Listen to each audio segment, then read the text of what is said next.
Babs says, sir, is it mandatory to modify the resume as per the job description? Yes. Yes, it is. I do that because my microphone is down here, by the way. I don't just like talk down as some kind of weird thing. You know, the hunchback is the latest thing, you know, in the world of business, right? If you really want to appear like a go-getter, you know, and you don't have the whole yuppie thing down, you could just always do that. Yes, Babs, you need to modify your resume to every job you apply for, every single one. If you don't, you decimate your chances. That means you cut your chances in 10. So you have 10% chance of what you had if you customize it. Okay? It's 10 times more effective if you tailor it.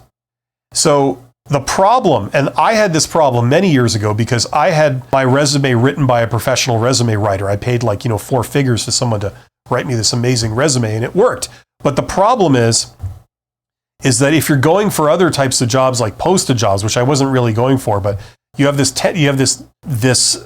thing about like, I don't want to edit my resume. I just paid someone a lot of money to like create the resume for me. I don't want to go in there and chop it all up and stuff. That kind of takes away from the whole point of doing this.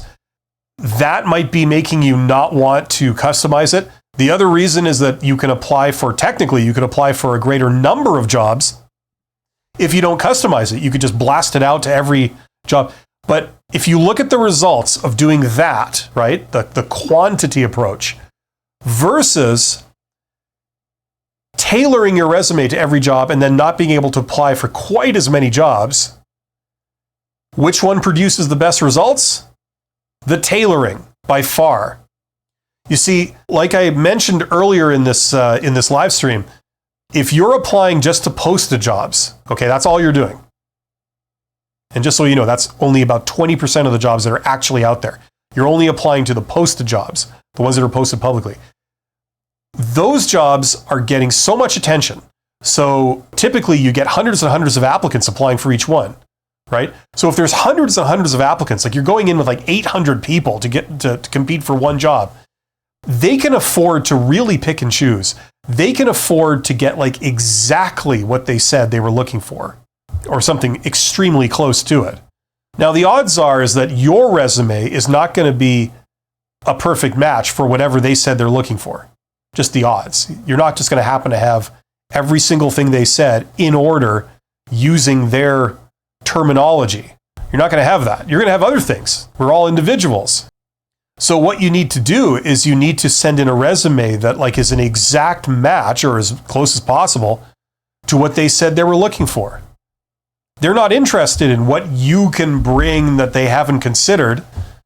They're interested in, do you have what we are looking for? No? Okay, goodbye. Oh, you're an exact match. Okay, sure. Right? They're not interested in like, oh, well, I'm not an exact match, but I can bring this in. I have experience here that I can bring. They're not interested in that. Are you a match? Do you have what we said we were looking for? Now, a lot of times what they said they're looking for is, it's either out to lunch or it's not really a requirement. It's an ideal to shoot for, but nobody has that. You know what I mean? So even if you're not an exact match, you can still get an interview, certainly. It's just that you have to take what you have and adapt it to what they said they're looking for. That's why you need to customize your resume. That's why if you do this, you will get better results than a campaign where you don't customize your resume, but you blast it out to even more opportunities. You'll still get more bites if you customize your resume.